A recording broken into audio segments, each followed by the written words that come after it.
السلام عليكم ورحمة الله وبركاته. إن الحمد لله نحمده ونستعينه ونستغفره ونعوذ بالله من شرور أنفسنا ومن سيئات أعمالنا.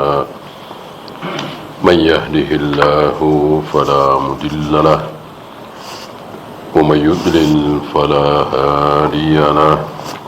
أشهد أن لا إله إلا الله وحده لا شريك له وأشهد أن محمدا عبده ورسوله وبعد.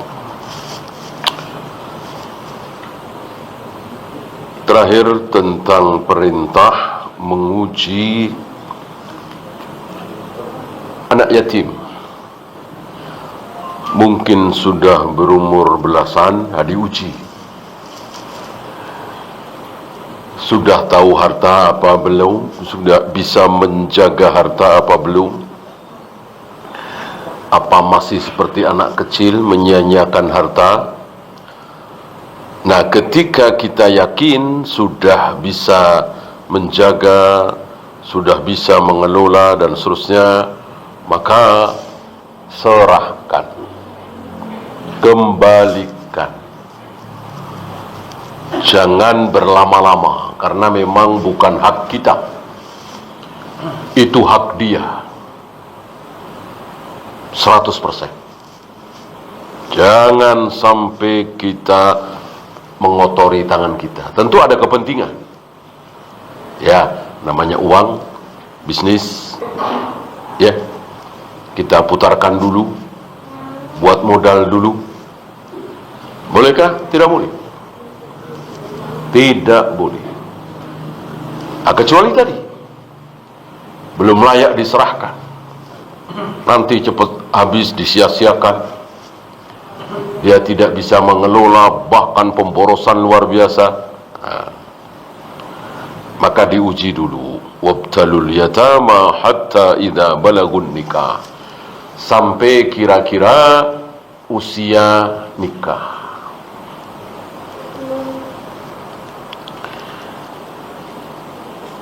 Fa in anastum minhum rusda, jika dirasa dia sudah bisa memelihara, sudah bisa dipercaya, fadfa'u ilaihim amwalahum, serahkan. Jangan dilama-lama, jangan disisakan. Nah, sekali lagi, bukan hak kita. Kalau kita mau curang, mudah sekali. Masih kecil ini, ya banyak alasan.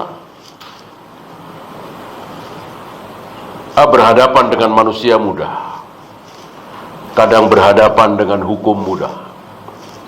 Yang tidak mudah berhadapan dengan Allah, karena Allah tahu isi hati kita. Apa yang menjadi rencana kita sebenarnya Allah tahu. Jangan pernah bersembunyi di hadapan Allah.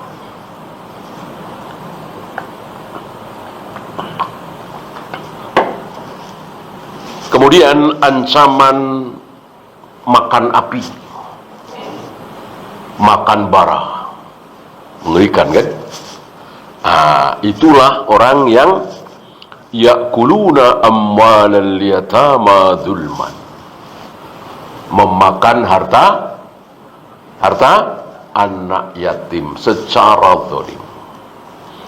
Ancamannya luar biasa. Innama ya'kuluna fi butunihim nara, sebetulnya dia sedang memasukkan bara api ke dalam perutnya. Kalau kita tahu, nggak mungkin kita berani. Kebanyakan dari kita karena tidak tahu. Maka perlunya kita kasih tahu pada saudara-saudara kita, zina ancamannya begini, khamr ancamannya begini, tidak sholat ancamannya begini, dan seterusnya.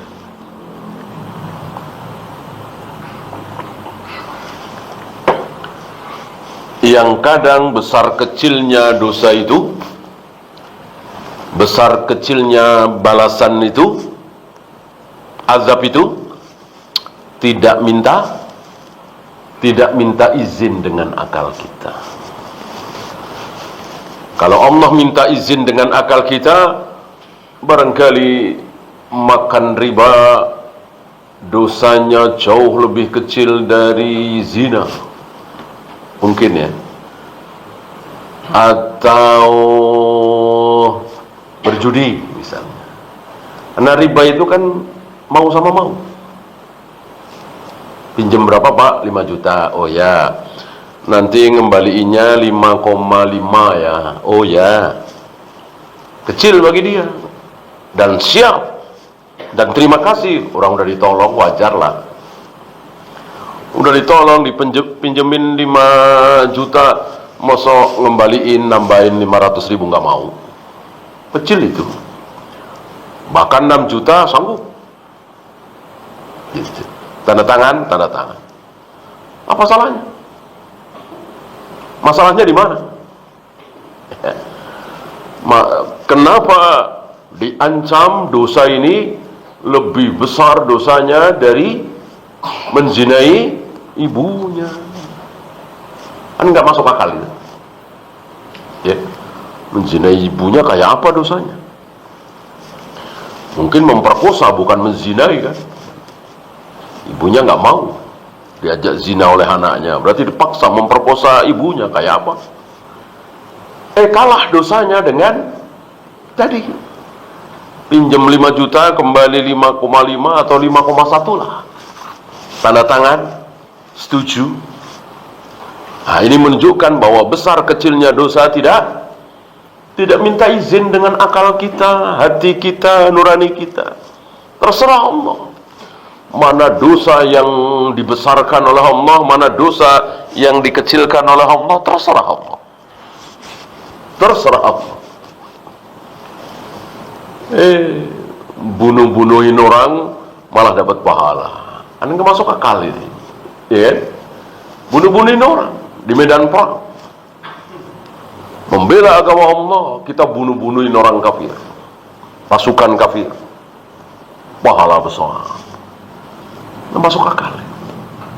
Dan begitulah agama, tidak minta izin dengan akal kita. Lau kana ad-dinu bir-ra'yi, kata Ali bin Abi Thalib. Seandainya agama itu harus sejalan dengan akal, harus selalu masuk akal, maka tentu mengusap khuf itu atasnya apa bawahnya? Nah, mestinya bawahnya, kan yang kotor bawahnya. Kenapa Nabi mengajarkan mengusap khuf itu atasnya? Ini satu contoh di antara ratusan, mungkin ribuan contoh. Nggak masuk akal, nggak masuk akal, nggak masuk akal, nggak masuk akal, nggak masuk akal. Dan begitulah agama. Tidak harus masuk akal. Yang masuk akal banyak, ya. Kita disuruh menjantuni fakir miskin, kita disuruh berderma, kita disuruh birrul walidain, kita disuruh menolong orang. Nah, ini masuk akal, ya. Tapi disuruh melempar jumroh, disuruh mencium hajar aswad, disuruh nempelin debu tanah ke wajah dan ke tangan, nah, ini semua nggak masuk akal. Dan itu dua-duanya sama-sama agama, sama-sama perintah Allah. Yang satu mahdoh, yang satu ghairu mahdoh. Dua-duanya harus kita taati, ya. Jadi sangat-sangat tidak benar kalau agama pasti masuk akal, agama pasti masuk akal. Kan muncul hadis palsu itu,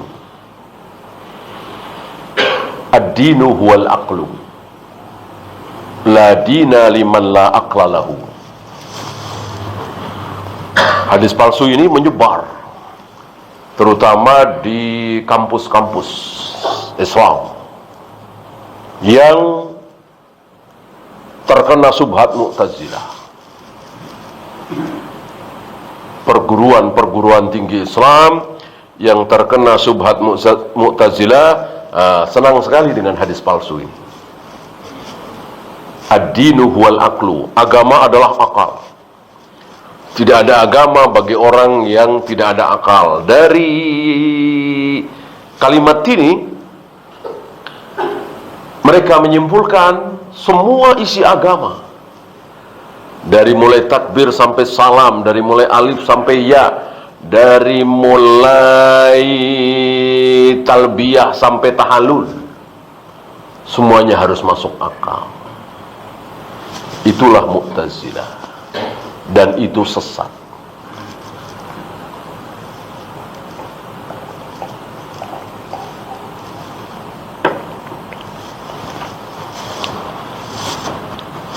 Ya, kita lanjut. Wa auful kaila wal mizan. Ini dia. Penuhilah, sempurnakanlah, harus benar apa? Al-kail wal mizan. Takaran dan timbangan. Takaran dan timbangan. Takaran kalau zaman sekarang liter ya. Kalau timbangan kilogram. Mungkin di zaman Nabi belum ada ya liter, kilo, maka pakai ukuran ya di beberapa daerah, apalagi dulu waktu kita kecil ya, ada segantang, ada secanting gitu, karena agak sulit mengukur liter. Nggak masalah, yang penting penuhi. Seliter ya seliter, secanting ya secanting, segantang ya segantang. Jangan apa dulu yang seneng, jempol dengan jari telunjuk dimasukin. Pembeli nggak tahu atau meleng gitu ya, namanya pembeli kan nggak ngawasin terus. Dimasukkan, beras dimasukkan, otomatis ya kurang segitu. Walaupun mungkin 1%, 2%, ya tetap aja kurang. Menyalahi ayat ini.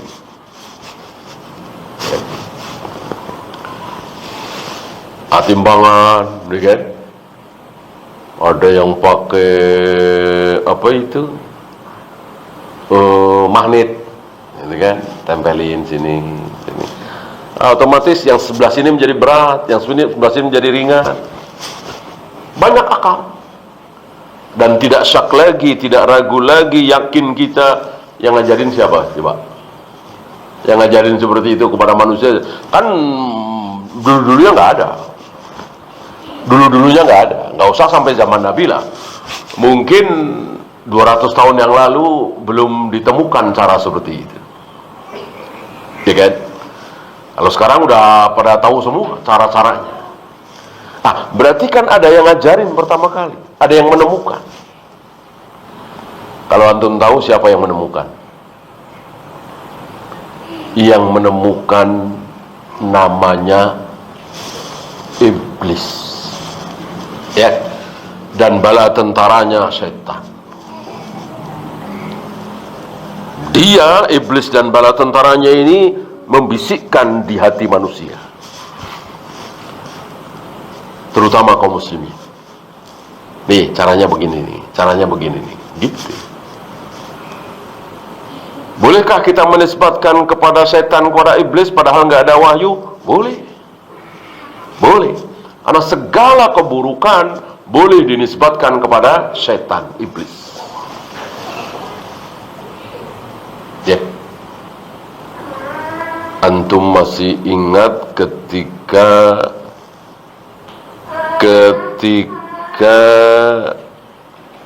Yusa bin Nun lupa. Yusa bin Nun lupa ngasih tahu Nabi Musa bahwa bekalnya, lauknya, ikannya yang dibawa itu, bawa bekal kan, waktu Nabi Isa mencari Khadir yang diperintahkan oleh Allah. Diawali dari pertanyaan Bani Israel kepada Nabi Musa, siapa yang paling berilmu di muka bumi ini?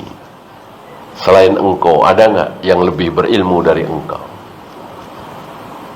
Nabi Musa menjawab dengan jawaban yang membuat Allah tidak suka. Ya, Nabi Musa tidak menjawab yang lebih tahu Allah atau Wallahu a'lam. Nabi Musa menjawab, aku nggak tahu selain aku. Gitu. Ya tentu jawaban ini tidak salah. Memang yang paling alim di muka bumi adalah seorang nabi di zamannya. Di zaman Nabi Ibrahim yang paling alim siapa? Tentu Nabi Ibrahim. Di zaman Nabi Yusuf yang paling alim siapa? Tentu Nabi Yusuf. Di zaman Nabi Isa yang paling alim siapa? Tentu Nabi Isa. Maka ya tidak terlalu salah. Tapi Allah tidak berkenan. Maka Allah perintahkan kepada Nabi Musa untuk berguru kepada seseorang. Itu bisa lihat di surat Al-Kahfi ini ya. Lalu bawa perbekalan ditemani oleh muridnya, akhirnya menjadi nabi juga, Yusha bin Nun. Nah, dalam perjalanan itu bawa bekal ya, kalau kata kita mungkin nasi, makanan pokok dicampur lauk ya. Nah, itu ada ikan bakar atau ikan goreng atau apa. Nah, itu jatuh. Ketika sampai melewati satu tempat, jatuh. Nah, jatuh ikannya itu yang sudah dibakar itu, yang sudah matang itu, jatuh langsung berjalan. Jatuh langsung berjalan seperti hidup lagi. Mungkin dia terkesima atau apa, tidak ngasih tahu. Lupa. Ya mungkin entahlah kasih tahu. Enggak ngasih tahu kepada Nabi Musa. Maka ketika Nabi Musa merasa lapar, harus makan, minta mana perbekalannya. Ketika dibuka, lah mana lauknya, mana ikannya. Dijawab oleh Yusha bin Nun, tadi jatuh dan berjalan, hidup lagi. Kata Nabi Musa, kenapa nggak bilang dari tadi? Tempat itu yang sedang kita cari. Nah, Yusha bin Nun mengatakan, tidak ada yang membuat aku lupa kecuali setan. Kecuali setan. Tahu dari mana Yusha bin Nun kalau yang bikin dia lupa adalah setan? Itu sudah kaidah. Artinya lupa, apalagi zalim, apalagi marah-marah, mukul, nendang, banting piring, banting gelas, itu pasti setan. Segala keburukan harus kita nisbatkan kepada setan. Artinya apa? Seandainya Allah tidak menciptakan setan, tidak menciptakan iblis, maka nggak ada marah, nggak ada keki, nggak ada kesel, nggak ada bohong, nggak ada culas. Contohnya di mana? Contohnya di mana? Di surga. Di surga nggak ada setan. Maka di surga nggak ada kesel, nggak ada keki, nggak ada marah, nggak ada tersinggung, nggak ada teriak-teriak, nggak ada dendam, dan seterusnya, nggak ada keburukan, karena nggak ada setan di situ. Di dunia ini setan di mana-mana. Ya. Maka kita boleh menyimpulkan bahwa yang membisikkan di hati manusia supaya pakai cara magnet, pakai cara gantungan, pakai jempol dimasukin dan seterusnya, supaya timbangan itu menjadi berkurang, tidak syak lagi, itu adalah setan. Bagaimana setan kita ikuti? Aneh, bodoh, zalim, udah tahu setan diikuti.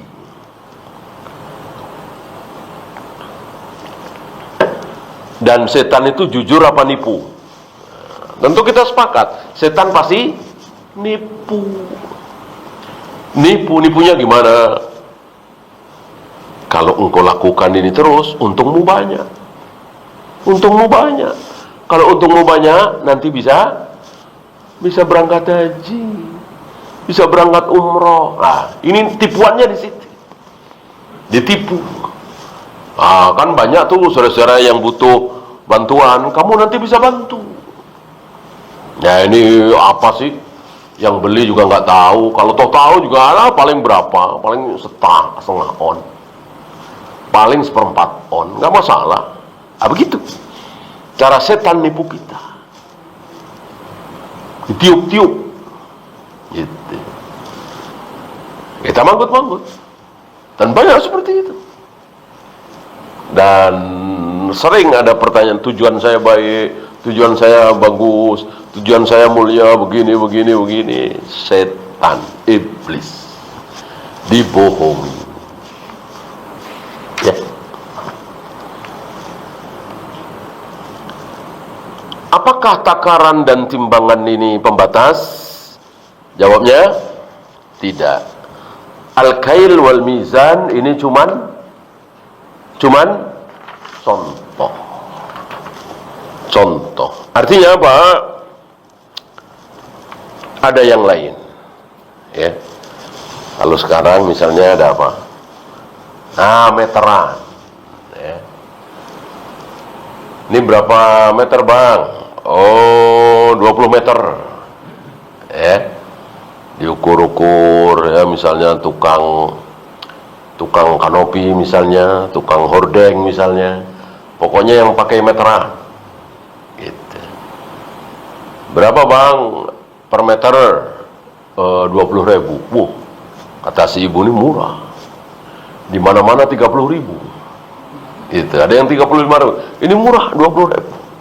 Tertarik si ibunya, tertarik si pembelinya. Padahal si abang ini main meteran gitu. Betul murah, tapi bohongin meterannya. Lah si ibu ini kan mau ngukur ke atas kan malas ya, nggak bisa lah. Ntar Bu ya, saya ukur ya, naik dia misalnya. Nah, hal-hal seperti ini dia tertawa-tawa. Ya, dia nggak tahu. Si ibu ini nggak tahu. Padahal cuman 75 meter. Saya kasih 120 meter. Dia manggut-manggut. Karena nggak bisa ngecek di atas. Dia ketawa-tawa, dia seneng. Untung banyak ya. Padahal dia sedang ditertawakan oleh setan. Setannya tertawa-tawa, membohongi dia, menipu dia. Dia menipu si ibu itu. Si ibu ditipu oleh dia ditipu oleh setan. Tentu si ibu ini tidak berdosa, karena yang menipu manusia. Nah, si abang ini berdosa karena mengikuti tipuan setan.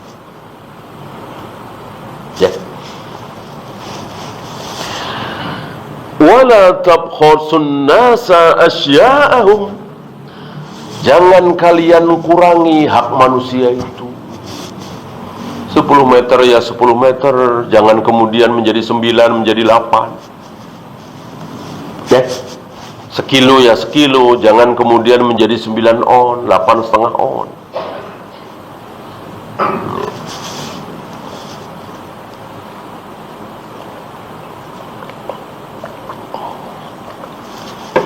Wa ahlakallahu ummatan, terdahulu dibinasakan oleh Allah. Kan sebelum Nabi Musa belum ada jihad. Yang ada maksiat, nggak mau taat, ratusan tahun banjir habis. Maksiat, dolim, nggak mau tobat, ratusan tahun buminya dibalik, dihujani batu, angin nggak berhenti seminggu lebih,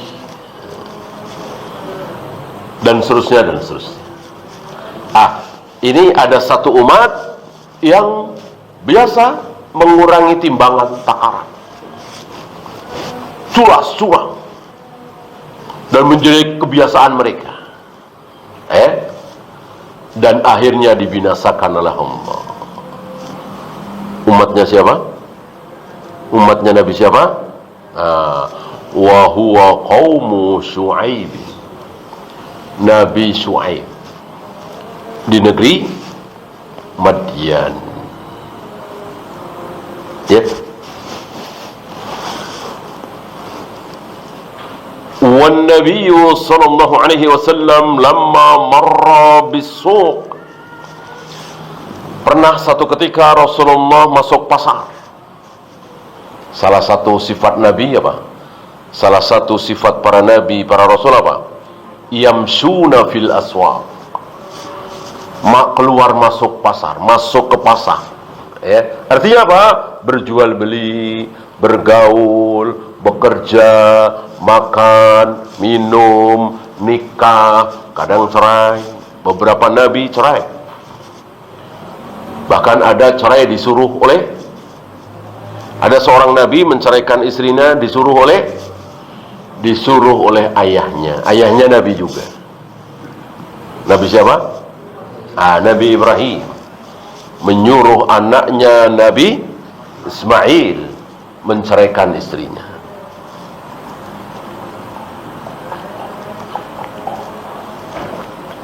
Dan ditaati oleh anaknya. Maka kalau antum punya anak antum punya istri, istrinya maksiat, istrinya buruk, akhlaknya nggak baik, antum sebagai ayah, antum sebagai ibu boleh menyuruh cerai. Ya. Berhak. Karena cerai memang hak suami, bukan hak istri.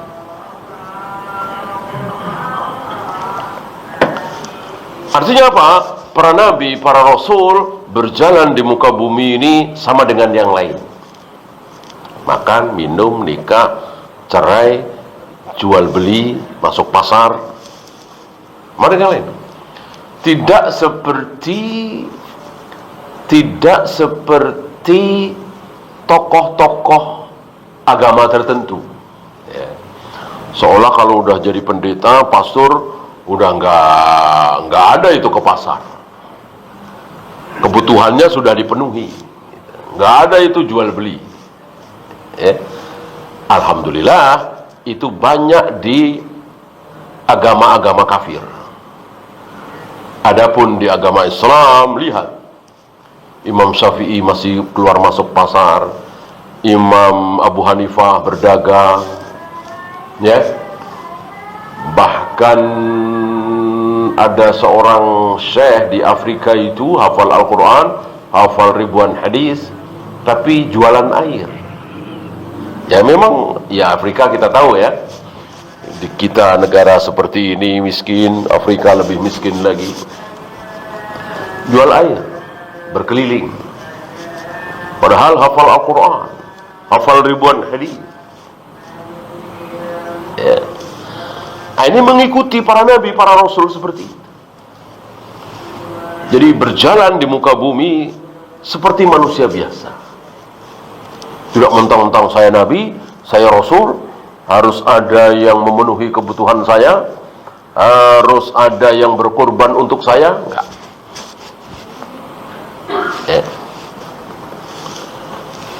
Nah, di sini Rasulullah pernah masuk pasar, wa wajada bai'a ta'amin.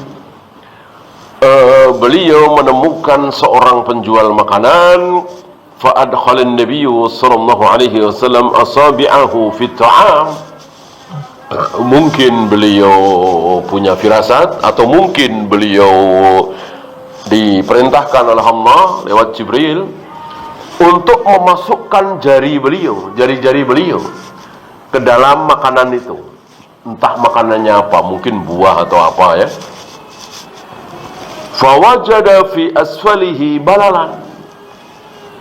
Ujung jari Nabi setelah tangan beliau dimasukkan ke dalam makanan itu, ujung jari Nabi terasa basah, terasa dingin basah. Berarti itu makanan, itu buah busuk, basah busuk. Ya, di mana? Di bawahnya. Gitu. Faqal, Nabi bertanya, karena kena air hujan, basah, busuk, kok dijual? Ya.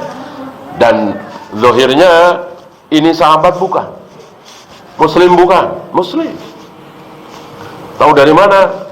Lihat jawabannya. Asabathus sama ya Rasulullah. Kalau bukan sahabat, bukan Muslim, gak ada yang memanggil ya Rasulullah. Kan tidak mengakui. Kalau Yahudi misalnya, atau teman-temannya Abu Jahal, Abu Lahab misalnya, kafir Quraisy, ya nggak ada memanggil beliau dengan ya Rasulullah. Tentu ya Muhammad saja.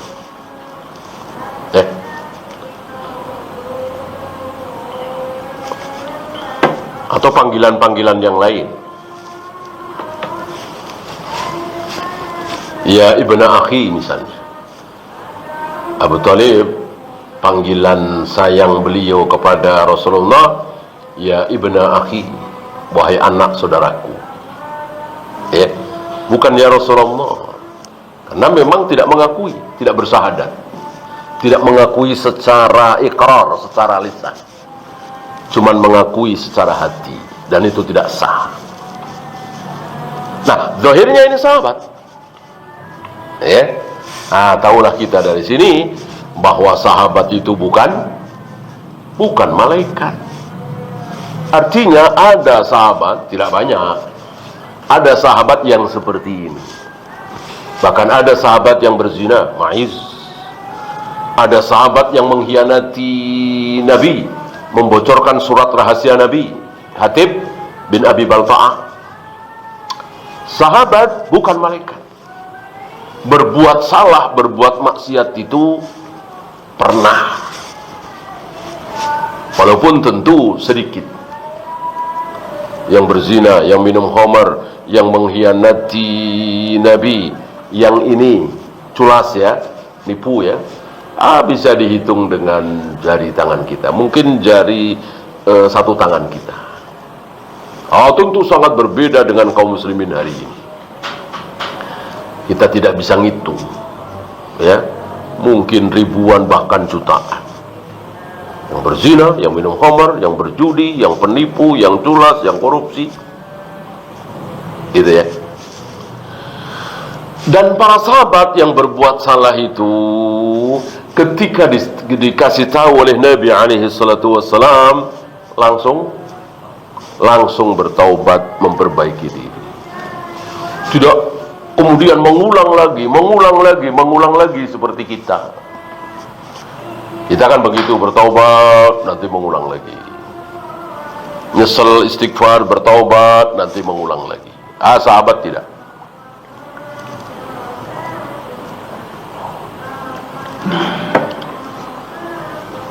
Ala ja'altahu zahiran.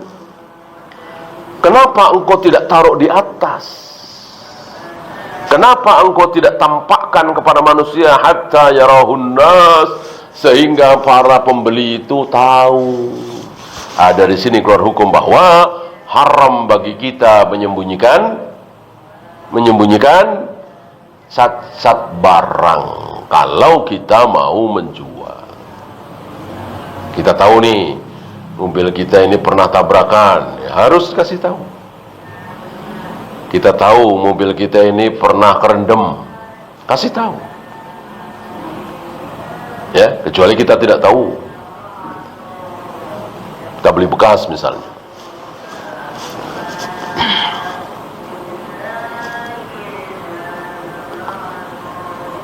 Lalu beliau mengancam, man ghasyana falaysa minna. Barang siapa yang mengecoh, curang, menipu, dia bukan termasuk golonganku. Ancaman berat, ancaman yang sangat berat. Man ghasyana falaysa minna.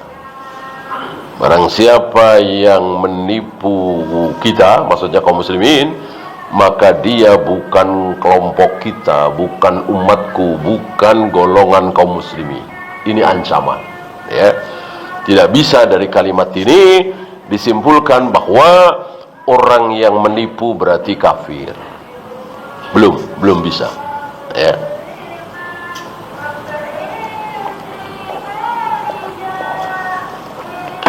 Fala yajuzu lil insani an yukhfiyal asya' al mu'ayyaba.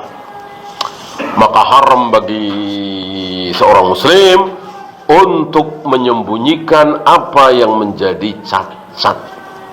Sekali lagi, kalau kita tahu, ya.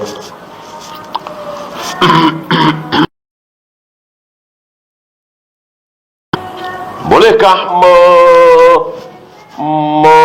menyampaikan kelebihan barang dagangan kita? Tentu boleh. Ini asli, ini pupuknya tidak pakai kimia, dan betul ya, jujur ya, ini betul-betul yang pucuknya misalnya. Ini boleh dan tidak wajib. Ya, antum nggak sampaikan juga nggak apa-apa. Sampaikan boleh, karena kelebihan. Adapun kekurangan wajib disampaikan. Ada cacat. Ya. Bagaimana kalau kita ditipu? Kan kita beli juga, ditipu juga. Bolehkah kita balas nipu? Nggak boleh. Ya, kita cukup tanggung diri kita. Ternyata setelah turun dari truk, hampir separuh busuk. Ditipu kita. Lalu kita jual lagi, masukin ke truk lagi, dan seterusnya seperti itu. Bolehkah? Tidak boleh. Mending kita rugi di dunia daripada disiksa di akhirat. Man taraka syai'an lillah awadahullahu lahu khairan minhu. Barang siapa yang meninggalkan sesuatu karena Allah, maka pasti Allah akan ganti yang jauh lebih baik, insyaallah. Ya, hari itu kita rugi lumayan besar, rugi 10 juta misalnya. Bismillah, kita nunggu ganti dari Allah.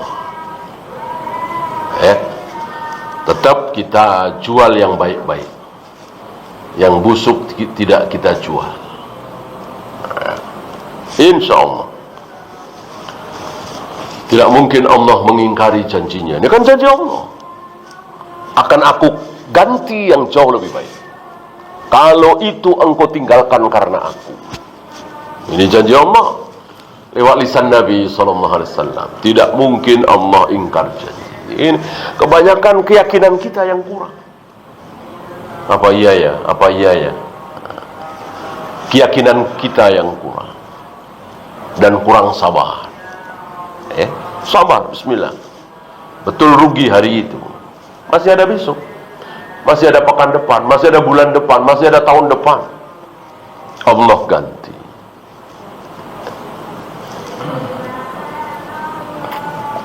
Jangan sampai kita malu. Ya. Ada satu bangsa, ada satu kaum kafir, boro-boro sholat, boro-boro saum, boro-boro pakai aurat, ya, menampakkan aurat, nutup aurat, boro-boro, ya, celana pendek segala macam. Malu kita. Kenapa? Jujur. Jangan Pak, jangan pilih yang itu Pak, itu busuk. Jangan, ini yang itu nggak asli, itu yang asli ini. Jujur, malu kita.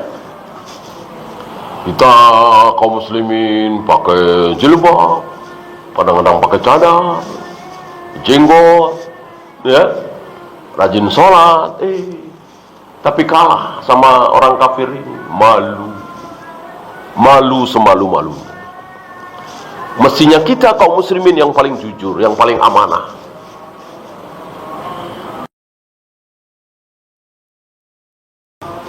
Ya.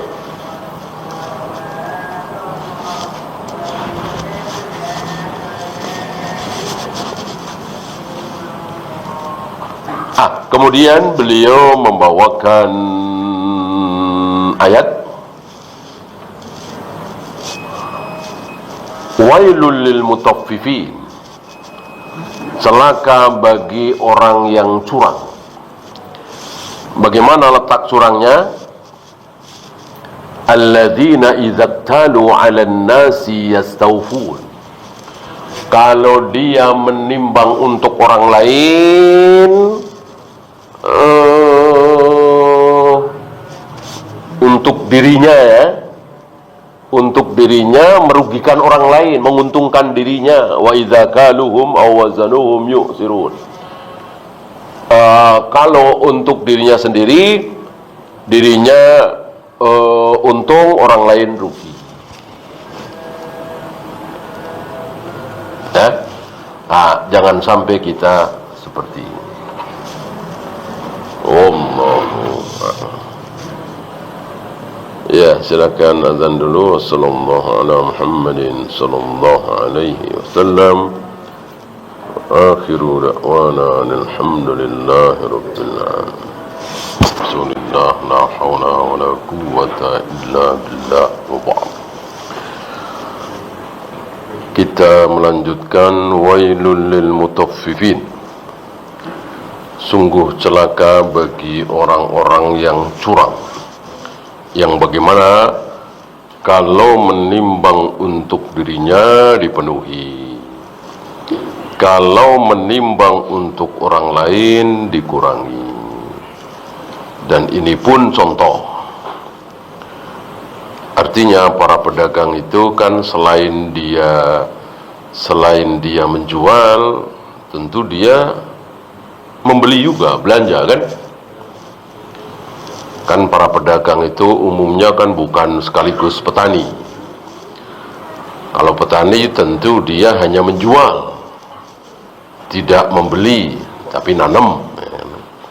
Rata-rata para pedagang itu membeli juga, belanja juga, ulaan juga. Maka jangan sampai seperti ini. Termasuk dalam hal ini menjelek-jelekkan barang. Ketika beli motor misalnya, dijelek-jelekin itu motor. Orang pada baret-baret begini, ya, ini bisa ngecat bisa sejutaan nih, padahal dia tahu nggak sampai segitu. Sini sobek, sini mati, padahal cuma berapa? Dicacatin terus, dijelek-jelekin terus. Begitu ngejual beda lagi, ya. Baratnya cuma dikit, ya, paling dioles-oles pakai itu paling 100.000. Udah beda ngomongnya kan. Ini termasuk seperti ini, dikiaskan seperti ini. Dan itu yang banyak terjadi hari ini, luar biasa. Sementara dia beli ke orang awam, nggak tahu tentang motor mobil, dia jual pun ke orang awam, dimanfaatkan keawaman orang. Ini pun tercela, termasuk di sini. Dan itu mudah dibantu setan, ada akalnya seperti ini, ya. Bohong, ya, jangankan bohong, diem saja, nggak ngomong apa-apa. Ya, nah, kalau diem kan berarti nggak bohong ya. Bohong kok diem. Tapi nggak boleh. Kalau tahu barang ini cacat, tidak boleh diam. Harus diterangkan. Ini KW, ini sudah gantian, ini sudah dipoles. Pokoknya cacat apapun harus dijelaskan. Kalau tidak dijelaskan, maka terancam wailun. Ala yadhunnu ulaika annahum mab'uthuna. Tidakkah mereka tahu bahwa mereka itu akan dibangkitkan? Kalau orang kafir barangkali ya, bagi orang kafir meyakini bahwa mati ya sudah, jadi tanah, selesai. Kita kan tidak kafir. Kita tahu, kita yakin betul nanti setelah mati kita dibangkitkan. Untuk apa? Kapan? Di yaumin azim, hari yang sangat besar. Enggak ada hari sebesar itu. Ya. Hari besar, hari kelahiran kita, hari pernikahan kita, enggak ada apa-apanya. Ini hari yang sangat besar. Hari di mana matahari tidak berputar.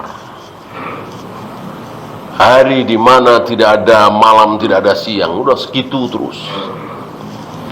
Hari di mana seluruh manusia nggak ada yang pakai baju, nggak ada yang pakai pakaian selembar benang pun, nggak ada yang dikasih makan, nggak ada yang dikasih minum setetes pun.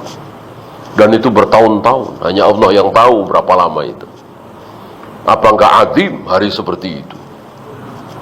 Nah, kita disuruh mengingat-ingat hari seperti itu, bahwa akan terjadi. Dan kita akan mengalami hari seperti itu.